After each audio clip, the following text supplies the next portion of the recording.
All right. We are back. It has been a while. It's been a while, man. But I've been studying. For those who don't know, I'm going to look to attain my BA in engineering.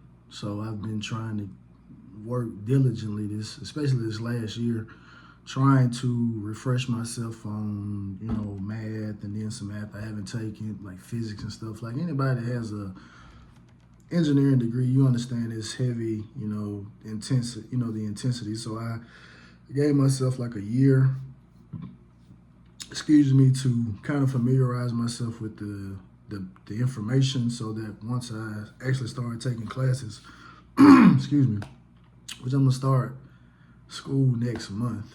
So I'm not just completely overwhelmed when I get there. You know what I mean? So I got that,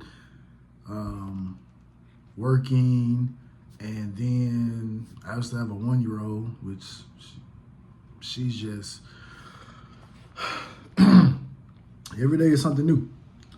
So I'm trying to be a dad. So I don't really have as much time as I did this same time last year or even the year before that, right? Because I haven't even been able to do any content with my guy Truck and Chubby. Y'all go check my guy. My guy, hardest working man on YouTube. I'm not gonna lie. Every day I see a new short. I'm not able to watch all of them, but he's delivering. But with that being said, man, it's almost that time. It's almost that time, man, where Notre Dame comes down to the Rock and is gonna leave with that L, straight up. But it wouldn't be me if I didn't address this foolishness, right? Again, it's been a while, like I said, so a lot of this stuff is, well, not a lot of this stuff. Some of this stuff is new, but some of the stuff is just rehashing things because I want to title this video, or the theme of this video is Heads You're Right, Tails I'm Wrong. Heads you're right, tails I'm wrong. And for those who don't know what that means, it just basically is that that certain individuals, they're going to find a way to win or make themselves to be the victor, irregardless of what you present to them. They will find a way to switch it, to switch it on its head. And so I got me an outline of the things I want to talk about because I don't want the video to go too long because sometimes I get the rambling. So I said, let me go ahead and kind of put a little small outline together. So if you see me looking down, I'm looking down at my next point because I just want to get my points out the way and get that y'all way. But we're going to try to get some consistency, man, because it's going to be balanced, trying to balance all this stuff, man. But like I said, I got a little time. Daughters with my mom and dad, so I ain't got to babysit tonight, so we're gonna do a little bit. But anyway, so we're gonna start with this. This is an incident that happened yesterday. I may have been the day before yesterday because I've been out of town. Either way, it's recent. So I'm scrolling through Twitter and I see a guy repost something from another person. And so the initial person that is retweeting, the person was talking about, I don't see how individuals are not high on Carson Beck. He went through the numbers, like he had one less touchdown than Garrett Nussmeier, had the same amount of yards or equivalent yards as Garrett Nussmeier, as well as Cade Klubnik, right? That's what he's posting now. But then last year during the, I don't know if it was, I forgot who Georgia was playing. I think they may have been playing Texas, whenever Carson Beck got hurt. And so the person was like, and I've never been high on Carson Beck. This game right here is not just a small sample size. Like this is, kind of what he's seeing. And so the person reposted it, right? Just looking at it like, why are you going to his defense now when in reality you actually feel the same way and you said that in real time and you indicated that you are not looking at this game as a small sample size. You're looking at this game saying, no, these are issues that I've seen previously, right? So me being me, and I'm knowing that this particular person, not the person that reposted it, but the person that was, that was posting the irrelevant stuff that has nothing to do with anything, right? I consider this person a CCC member, right? You're a CCC member. So I'm like, so I post, well, man, that direct deposit hit, individuals forget to, delete them tweets. Because that's what ends up happening. A lot of these individuals, they end up deleting them tweets. You go look for something that you know was there, you'll go bookmark it, and then say, hey, this tweet is deleted. Right?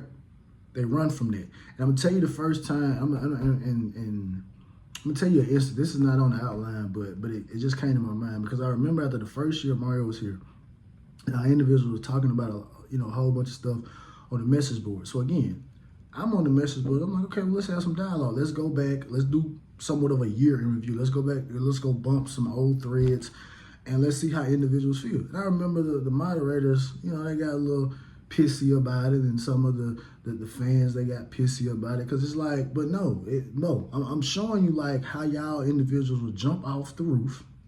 Not literally, figuratively, y'all would jump out the roof with certain things. And then, because what was happening was, individuals were starting to talk about, oh, man, I saw this, man, I knew this, and blah, blah, blah. Like, no, you didn't know that, because if you did, you want to say it this. So they got pissy about it and upset. So I said, oh, so y'all soft. You know what I'm saying? Y'all soft. So it is what it is. So anyway, but this is what I really took away from this, though, bro. I was that day years old because that person went into spin cycle. He tried to spin it. This individual basically was trying to say, just because I said I'm not high on somebody, it don't mean that I'm taking a shot at their talent.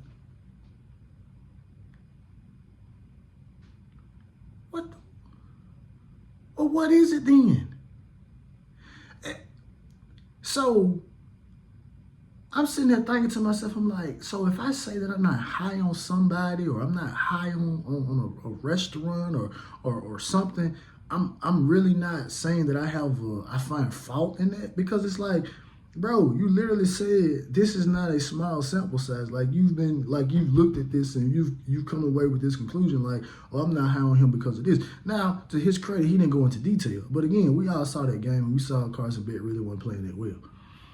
So I said, so what I took away from it was that if you say that you're not high on somebody, this was the example I gave. I said, so according to you, well, no, I didn't say this, but what I conjured up was that according to him, me and anybody else that's not high on Coach Cristobal, we're not judging him. We're not taking shots at him. We're supposed to say we're not high on him and then turn around and say, oh, but Mario, along with Dabo Swinney, are the only two active ACC coaches that have a number one overall pick at quarterback. Because you say that you're not high on Carson Beck, but then you turn around and say, oh, well, he had one less touchdown than Gary Nussmeier, had the same amount of yards as Cade Klubnik. He's a top 5 quarterback. Now, again, I'm going through the history. I'm typing in Beck in history, and aside from the not high on Beck, which I know he said more about Carson Beck, he had matter of fact, he had like 2 older tweets than 2025. But as of late, like the past 4 or 5 days, it's been, man, Carson Beck's top 5 quarterback, top 10 quarterback. And I'm sitting up here like, what the heck are you talking about, man? But again, direct deposit hit. So that's why I said I could never be an official media member. Never could, because I'm not gonna sit up here and create narratives, man. And I have an actual opinion, because it's one opinion I have, because when someone plays for another team before they go to Miami, whatever your opinion of that player is, that's what it is, right? So if you said that you're not high on him, how are you turning around and be high on him now? You should have the same outlook. And then I think he tried to throw it in there. He tried to throw something in there like, screenshot this one, because I'm not that high on Jordan Lyle, overtaking Mark Fletcher. Bro, I don't care. Because again, if you're not high on somebody or something, that means there is something that person or that entity or whatever that is, there's something that you see that is wrong with that that you could see it actually coming, maybe coming back to bite them is from a player perspective. Like, again, if we're talking about, let's say, all right, look, I'm not high on, one of the defensive ends or something. Obviously, there's something I see in one of the defensive ends that it's like, all right, this could be a problem if this doesn't get fixed.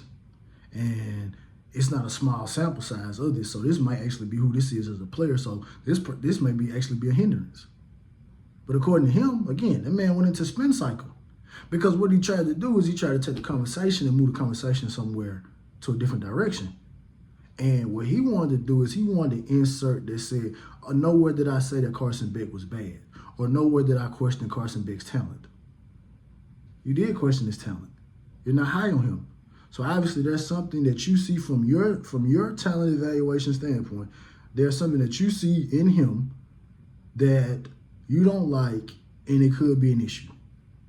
Same way you try to throw Jordan Love in there. Obviously, there's something about Jordan Love that you see, whether it's him in pass protection, whether you see it's him not being big enough, whether you see it's maybe his vision, or something in Jordan Love that you see that you are questioning something about the talent. So you can sit up here and wrap yourself in circles all you want to. You said what you said, and now you're trying to say something else. So I said, you know what? He's already tied himself in knots. So I said, so basically, you said something that went over my head. So when you said the sample size, apparently it was satire. That's what I said. Apparently it was satire. You didn't actually mean what you said. The sample size that you saw, you didn't see a sample size. It was satire. It was for engagement. Because what you really think is, he's a top 5 quarterback, and he had the one less touchdown to Garrett Nussmeier, same amount of yards to Cade Klubnik. And so then it was something else. He was like, pundits are saying that Carson Beck had a down year. He didn't have a down year. So he went into all these different things. And I'm sitting up there like, bro, aside from touchdown passes thrown, all of his numbers were down. That is considered a down year. So you compare him to Garrett Nussmeier, who last year was Garrett Nussmeier's first year being the starter for LSU. Why are you comparing the numbers of a first-year starter to a guy that was in his second year? Cade Klubnik had his best season as a starter for Clemson. Why are you comparing that to that? You're comparing guys who this is their best season and trying to say, again, what he's trying to do is trying to say you can't say Carson Beck is having a down year, but then saying these guys are having an up year. Yes, you can. Because if it's Garrett Nussmeier's first year starting, then this is what we see. All right, so this is good. This is for a first year start. These are good numbers for a first year starter. Then Cade Klubnik, okay, these are the best numbers that he's had. But then you want to say that Carson Beck, all of his numbers went down, and you're trying to say, well, no, you should say he had a good year too. It doesn't work that way, man. But again, man, twist yourself up in circles, man. So I said, you know what, I'm just gonna get out of this because that man got paid. I think it was Friday too. That Johnny Kemp song just got paid Friday night. Hey, he was having a good time. So anyway, moving on. So Carson Beck, man. So this is an example of heads they win, tails we lose, right? So this consensus, I ain't gonna say it's a general consensus, but some of the more prominent individuals have said this, which is, well, man, that man played well it played well in the SEC, man. So what you think he'll do in the ACC? So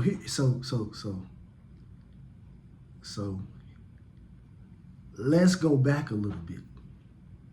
What is a general consensus? The general consensus is the SEC is top heavy. Carson Beck just so happened to play on one of the top heavy teams, which was the University of Georgia. And based on whatever blue chip ratio metric you want to look at, Georgia is either the number 1 or number 2 most talented team in the SEC, right? So there's that. So how can you say that the SEC is top heavy and then turn around in direct contradiction to an extent I'm not gonna say it's a full contradiction, but to an extent, a contradiction by saying, "Oh well, he played the SEC schedule, so he's used to playing. He's used to playing better talent." We're in practice. In practice, because if you're talking about Florida, which is a team that's already in the division, we just beat them 41-17. I think we could beat. I think many ACC teams could beat Kentucky. I think many ACC teams could beat Vanderbilt. And a whole slew of it. Remember how individuals have said the SEC's falling off and the SEC is not as good as advertised? Like y'all will say this, but then as justification, you'll say, "Oh man, the man is 24-3 as a starter in the SEC." But they're able to get away with it. They're able to get away with this because there's not a prominent. There's not enough prominent media members, or let me not even just say media members. There's not enough prominent content creators in the Miami Hurricane space to push back against this foolishness. Because for the most part, all of us, for the majority of us, are small channels. We don't have a large following or whatever the situation is. The bigger channels are the ones that are the Sunshine Pumpers, the Kool-Aid drinkers, the Mario Walks on Water guys. Like, okay, cool, fine. Y'all win. I don't care.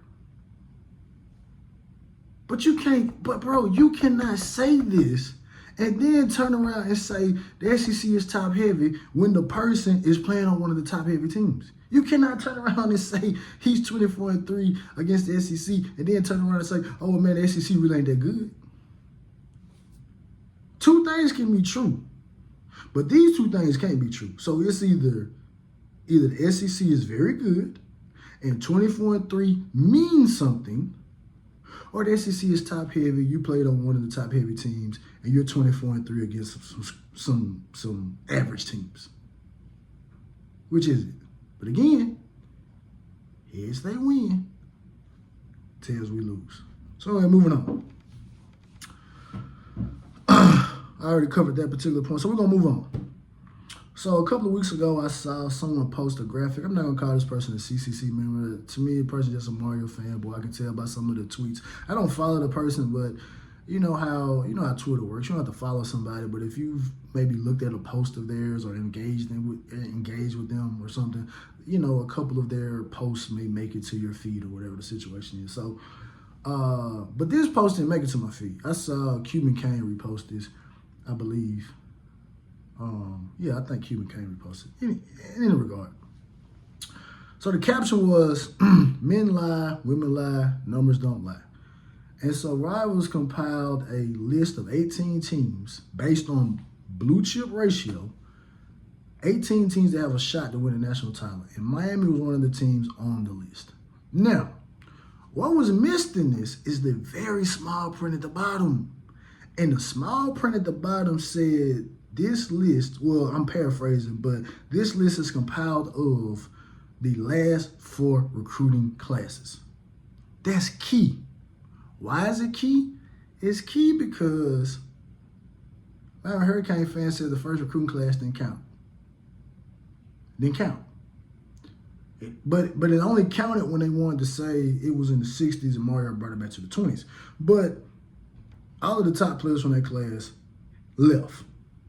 And we really only have like 2 actual contributors, like real contributors from that class playing. And that's obviously Westbrook Saint and Aeneas Cooper. So then you have the next recruiting class, the class where Francis Mary Noah came in and all that.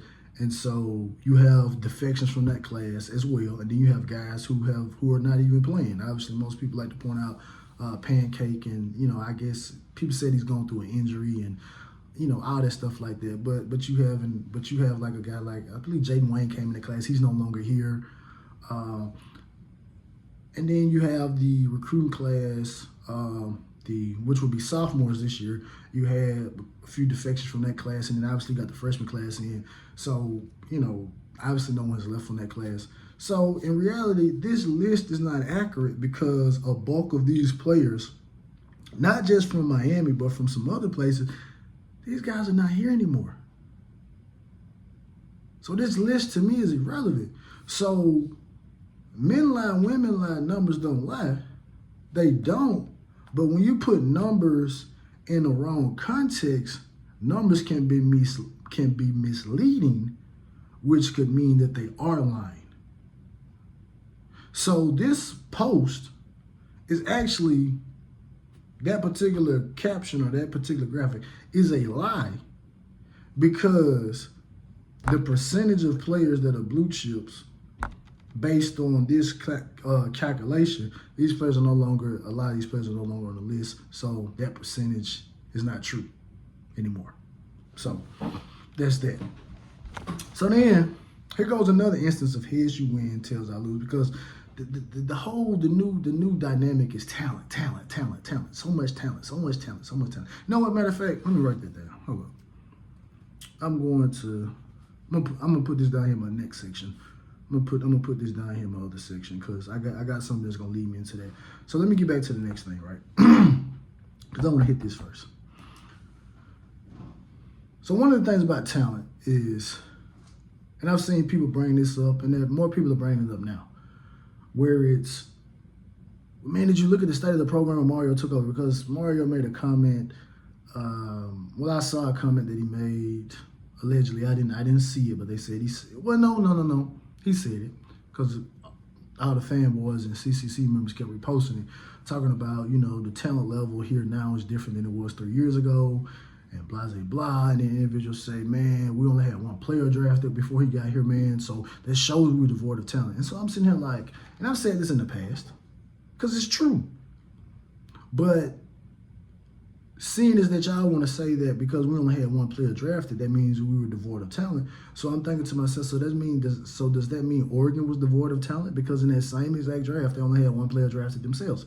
And before anybody says anything, or saying something like, well, they didn't have them in the draft eligible players, they had 6 players invited to the NFL Combine. They were a 10-win team. So the NFL saw a 10-win team that had 6 players invited to the NFL Combine, and said, because Kayvon Thibodeaux was picked, number 3? He was a top 5 pick. So they didn't see another Oregon player worthy of getting drafted. Because to me, it would have, that point, if you got 6 players invited to the Combine, generally you should have at least 4 of those players drafted. Generally, at least in my opinion. If you have all 6, great. But if you have at least 4, or I even go 3, then that narrative that they're trying to talk about, some validity, I will bow out. But you can't run that narrative, and they had the same number of players drafted as we did. And we were a 7-win team with a gang of injuries.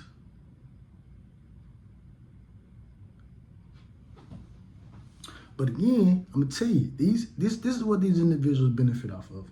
They benefit off of revisionist history, and they benefit off of the fact that individuals, the majority of the individuals that they're talking to, they do not have the ability to think for themselves. I'll say that again. They benefit from the point of revisionist history, and a majority of the individuals who consume their content do not have the ability to think for themselves, and do not have the ability to go back to check to make sure that what they're saying is accurate or it is placed in the correct context. And because these individuals will never open up their shows to have a panel discussion with someone that has a differing opinion than theirs, to actually get some truth out of it, they will continue to go along unchecked on their platform. Which is fine by me, because I don't care. Because I don't like talking. Me personally, I don't like talking to liars. Personally, I don't like talking to liars. So anyway, but one draft pick is one draft pick. Whether you win in the first round or you win in the 7th round. Obviously, if you're the first round, you'll have more leeway to make the team versus you going in the 7th round. But one draft pick is one draft pick. Simple. And at the time when that initially happened, after the end of the 2022 season, because at the beginning of the season, the aspect was the ACC said Miami should win the Coastal. A lot of these same individuals were talking about, oh man, we should win 9 games, we should make it to the ACC title game. Look at how we ended the season in 2022. I mean, the end of the season, blah blah blah. So a whole bunch of stuff that they flipped on their head, right? So anyway, and I remember specifically. These individuals were talking about how Bubba Bolden and Nesta, not Nesta, but Bubba Bolden and some of those other guys packed it in 2021. They packed it in.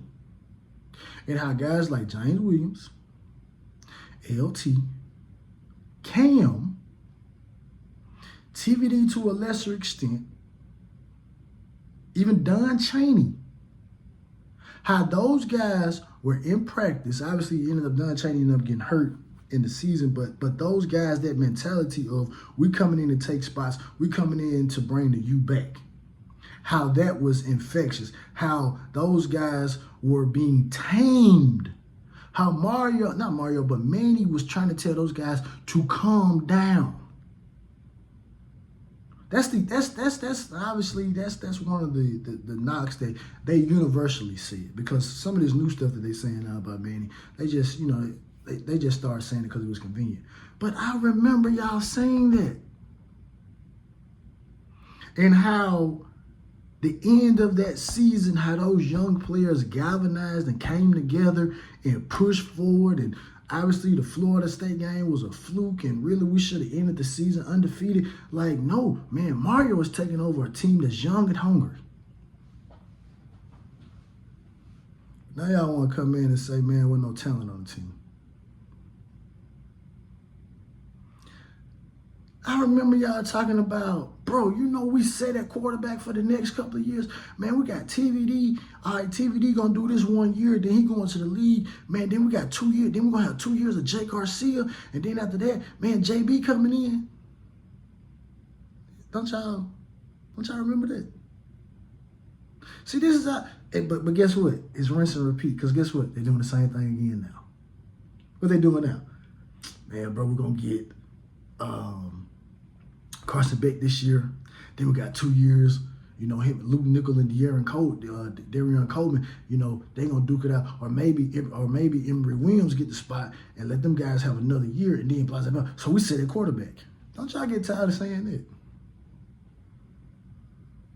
I remember we were set at quarterback, man. We got Malik here. Then we got Nkosi, man. Then Jaron Williams, man. We set at quarterback. How many times are y'all gonna keep saying we set at quarterback? Especially saying it now, when we, in back-to-back years, we've had transfer portal quarterbacks.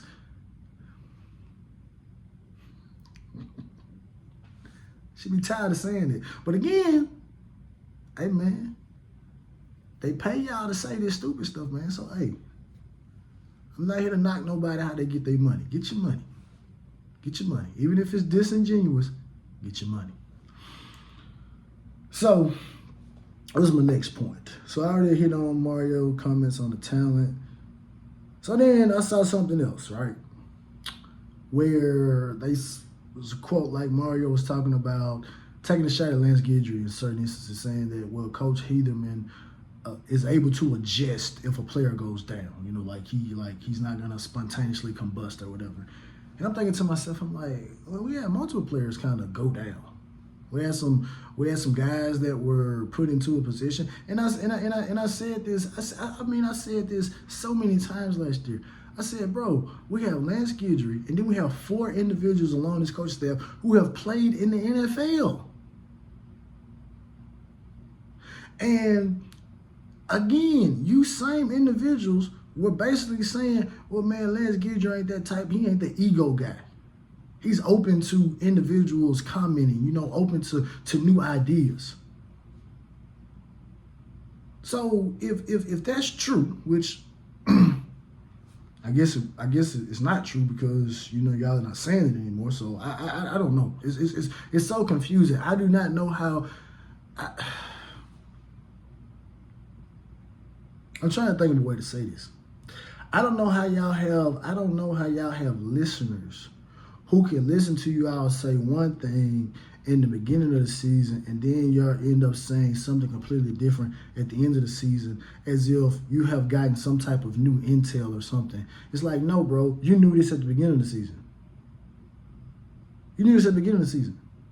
And I always go back to that situation where the first year, and I think we played maybe 3 or 4 games, and then you got Josh Pate talking about, oh man, I got an email before the season started about, some guys were concerned about Josh Gaddis. That's not what you were reporting, and I still got a gripe with Pate over that. It's like, bro, why? I understand not saying it at the beginning of the season, but why say it at all? Why not wait till the end of the year? Oh, or how about this? How about just not saying it at all?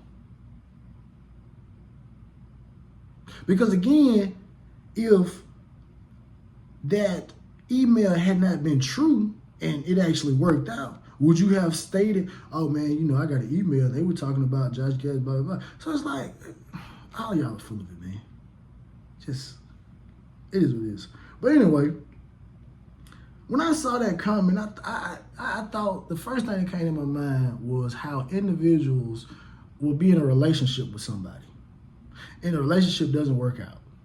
And one of the people in the relationship will start talking about the faults and the issues of said person in the relationship. And my thing is, from a Mario Cristobal standpoint, individuals say, you're synonymous with these long, drawn-out interviews where you making sure you cross every T and dot every single I. So you're telling me in these long, drawn-out interviews that you had, you did not pick up that, man, you know what, maybe there was a reason that you have been at the G5 level for such a long period of time. Because again, remember, guess what them individuals said? Guess what they said? He hadn't had a D1 job because of DUIs.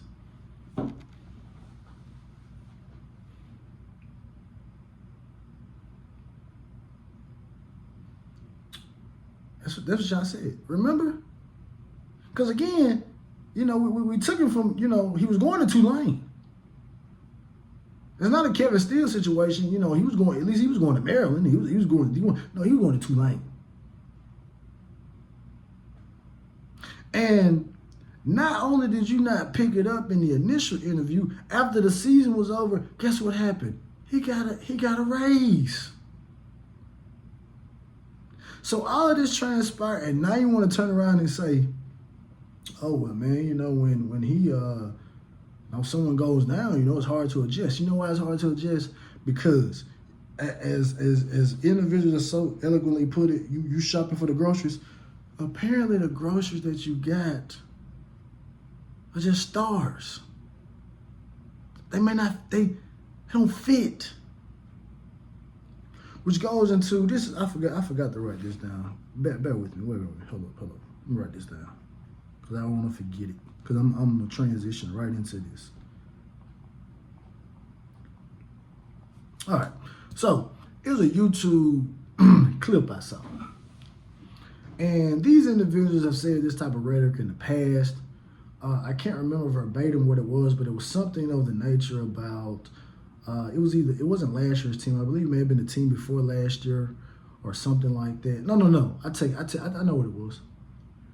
It was something along the lines of they couldn't compile more than a handful of players from the past in a certain timeline that, would play on this team or some type of rhetoric like that. The rhetoric ended up being wrong, as some of the stuff is. Stuff I end up catching from them because I don't actively watch them. But it was wrong. But anyway, I'm sitting here and I'm looking, and the individual is like, yeah, man, what the issue is that in the past we had talented players. And so we mistaken talented players for having a talented team. But now we got a talented team. And then he went in to talk about, in the past we haven't had 5 running backs we can count on. In the past, we haven't had 10 offensive linemen we can count on. In the past, we didn't have an edge room like this. In the past, secondary, in the past. I was just like, oh my God, bro, why? Why do you have to sit up here and lie like this? Or fabricate stories? Why do you have to do this, man? Why? I know what you did. Gave me something to talk about. So I sat here and I thought to myself, I said, for one, I don't really like this comparison of this talent thing. I really don't, because the last time Miami was actually paying players was when Devin Shapiro was here. Early 2000s, 03, 04, 05, until, he got picked up. I believe probably the last batch of those players were the Ja'Cory Harris and them, those guys. That was the last time Miami was in that game. So Miami's back in the game. So any talent that was picked up from after that 08 Northwestern class, any talent that was picked up after that was strictly off the muscle. It was strictly off of relationships being built. It was strictly off of players that wanted to come play for Miami.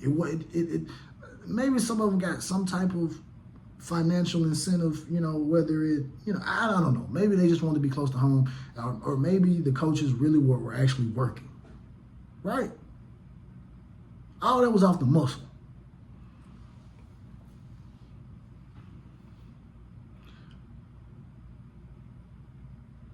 But now, when you look at it, what you see right now is some Larry Coker stuff. You're just going to get you're just getting guys that have stars, and that's it. Ain't no evaluations going on here, man. Now again, am I saying these players don't have talent? No, I'm not saying these players don't have talent, because y'all do have talent. Y'all are good. Y'all were good enough to garner a Division I scholarship from a very, very successful program. Even though we've been down, but still, Miami still holds weight, right? From the past, Miami still holds weight. You know what I mean? It's not like we're a program that won national titles back in the 40s and the 50s before segregation, and we haven't won anything since. Like, no. Miami still holds weight. People still care about Miami in Miami and all these other different places, irregardless of how finicky some of the coaches are and the families and stuff. Irregardless of all that. And so I'm just like, I don't agree we got 10 offensive linemen we can depend on. I don't agree with that. Do we have 5 running backs we can depend on? I don't agree with that. I don't. And this is going to transition me into my next point. Another point of heads they're right, tails we're wrong. And I'm sure any of y'all that listen to my information, or Cuban or Rent Free or You Talk, any of these other content creators that try to put a bias aside and try to actually bring forth fair information, right? We're not being paid. We don't have to get a headline and then pump it out 500 times for a couple of hours. We don't have to do that. We're just watching it unfold, watching it go as it goes. But anyway, so I forgot what I was gonna say just then. I forgot just that quick. It'll come back to me. But anyway, so when we talk about, oh yeah, there it is right there. I got it. Don't y'all remember when an individual said, man, we can't win. Man, look at some of the players. Man, look at who we beating for these players. We're beating FAMU. We're beating Louisiana Tech. We're beating FIU or this player. We're going to Kent State. Like, whatever. We're beating out teams like that for these players. Man, we can't win championships with players that will play on those teams. But didn't we go to the portal, get a defensive tackle from Louisiana Tech? Then we go get Akeem Mesidor from West Virginia. Damari Brown brother came from UCF, which obviously we see how that panned out. When they got a guy from Indiana or Nebraska, something like that. Then we go get AJ Allen from Nebraska, and he's jumped down the level. Then we got a safety from Jacksonville State. Now again,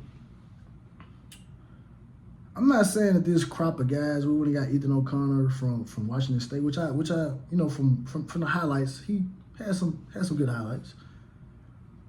But these obviously players, some of them overplay their ranking, and then some of them play just as good as their ranking. But in essence, these players still played at these lower tier universities. So the only justification that you're using for this is that they play well against talent that they may have been a little bit better than. Because we saw this with the young man that we picked up from Marshall. Our guys are talking about, man, look at his pass rush rate and all this stuff. Like, he's highest rated pass rusher in the country, 91 rating from PFF. Yeah, against that type of talent, then he comes up here to this level and he doesn't make an impact. So am I saying that these guys that we went and got from these lower tier schools, is that going to be their, how they play? No, I'm not saying that. But what I am saying is that you individuals said these type of things. But we go get them now. Now you want to talk about, oh, well, man, they went through some evaluations and blah, blah, blah. No. I got to stop it, man. And it goes back to the point I made earlier about the rivals graphic and the blue chip ratio of what's on the team. That's not what's on the team. It's not. It's different. But y'all gonna push that, y'all gonna continue to push that envelope, because again, like I said, y'all are talking to individuals. Many of them do not possess the ability to think for themselves. They want to be led. They want to be made to feel good, instead of looking at something for what it is and saying, you know what, I don't quite agree with that. And here's why. Because once you start doing that, individuals, oh man, you really not a fan of the team and you're a hater and all this, it's like, nah, dog. It's like, y'all gotta stop with these shenanigans, man. Y'all gotta stop acting like stuff is different. Things are the same. As much as y'all, like, some aesthetics are different. And it's supposed to be different aesthetically because there's more money here. So aesthetically, things are gonna look different. But the same rinse and repeat, these weight room pictures that we've seen going around, these stories about, I saw something, what it was, they had a guy, one of the players, I don't know, one of the guys, he just squatted like, tight end squatted like 500 or 600 pounds or something like that. It's like,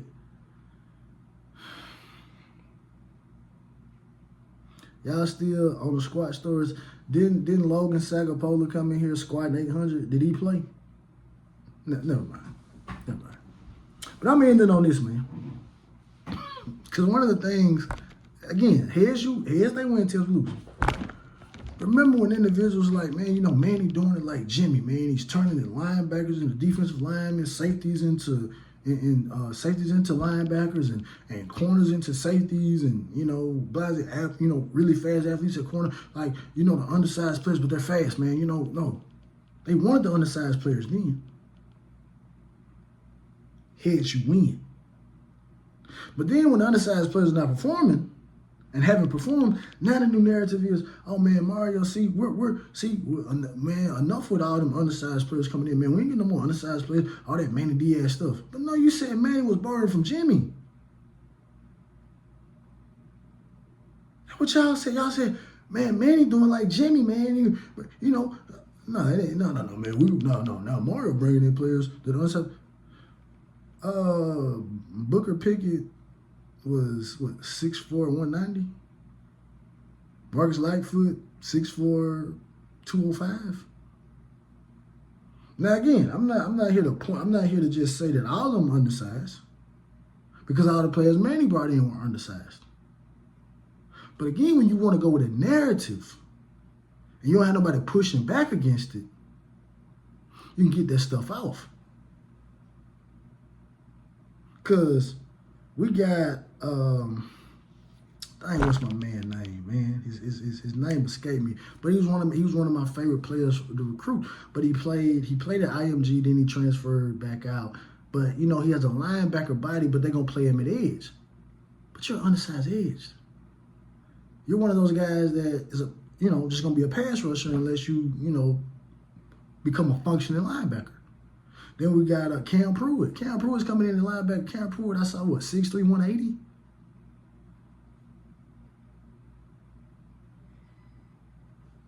So, but he's undersized. And then I saw somebody posted a picture of Dylan Day, and I'm looking at Dylan Day came in like he was 6 foot 165 or something. So when I looked at the picture, I'm like, he may be like 180 now. But these dudes are salivating like, man, look at him, man. Like he 210, 215 or something. Like, no, bro, like it's but again, narratives galore, because nobody's gonna push back against this. And I don't want to do it because I don't feel like doing it, because one of the other narratives is like, well, Carson Beck had all those drops and all that stuff like this, so that messed up his numbers. And I really want to just go and like, man, give me a month of PFF, because I want to see the team that had the second most drops and third most drops. And then I want to kind of I want to do a comparison of some teams that had, a lot of drops and stuff, because I know Syracuse was a team that had quite a few drops as well, but Kyle McCord broke some records. You know what I'm saying? Or set some records, should I say. So, but I'm just like, nah, man, I got that $24 for a month. I can throw that in an IRA account or something, or that can be something for my daughter college fund or something like that. You know what I mean? So you start get some responsibilities, man. It's like I don't feel like disproving your point that bad. I don't. You know what I'm saying? But anyway, man, I've been on here 47 minutes, man. I'm gonna try to get this together, man. Anytime Rent Free them, they do a space, man. I'm either at work or I'm asleep, man. So maybe I can catch a space with them, because I took vacation, so I'll be off the rest of the week. So maybe they do a space and I can jump on, man. We kind of talk about this or whatever. But I've been listening to some of the space. They bring in some guys that have a difference in of opinion and it's respectful. And that's the only thing I ask for. You know what I'm saying? We have one of these discussions. Let's at least be, we're going to be respectful. I'm going to be respectful. I'm not going to call nobody out their name or any of that stuff like that. I just want you to, I don't need people being in a vacuum. I don't need for you to just talk about, I'm going to end it on this, because this is what people will do.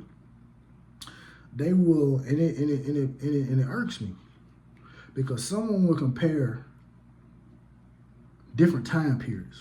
For instance, individuals will talk about like, well, like last year, for instance, right? It was like, man, in the past, man, we were losing games by, 2 or 3 touchdowns, man. But this year, teams have fought back. And I'm like, so you're comparing. They even said that in year 2. And I'm like, man, so you're comparing like year 2 to someone else's year 4? No, let's compare year 2 to year 2. Let's compare year 1 to year 1. Let's do that comparison versus trying to, create a particular narrative, something that fits a point that you're trying to make. No, let's keep it on the yard. You know what I mean? But anyway, man, like I said, man, like, share, subscribe, comment, and maybe if they get a space together or whatever, I can hop in. Cause I've heard some other Kane spaces. I'm like, man, it's stuff kind of get out of hand in them things, man. You know what I'm saying? They kind of get out of hand. Like, some individuals are really, really going hard for an individual who brother really don't even care about you, but you going hard for him and others, right? But anyway, man, with that being said, man, like, share, subscribe, comment, man, and always, man, it's about you, dog. Peace.